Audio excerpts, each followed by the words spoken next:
عمر بن الخطاب رضي الله عنه قال: بينما نحن جلوس عند رسول الله صلى الله عليه وسلم ذات يوم إذ طلع علينا رجل شديد بياض الثياب شديد سواد الشعر لا يرى عليه أثر السفر ولا يعرفه منا أحد، حتى جلس إلى النبي صلى الله عليه وسلم فأسند ركبتيه إلى ركبتيه ووضع كفيه على فخذيه وقال: يا محمد أخبرني عن الإسلام.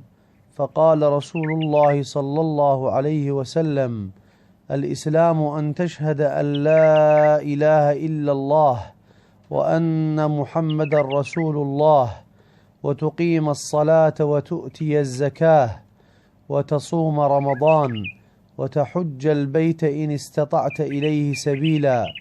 قال: صدقت. فعجبنا له يسأله ويصدقه. قال: فأخبرني عن الإيمان.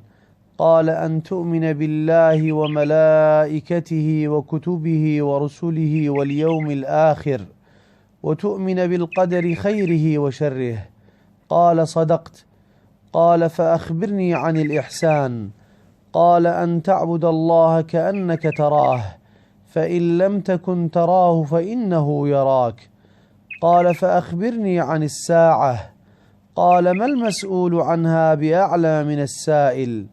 قال: فأخبرني عن أماراتها.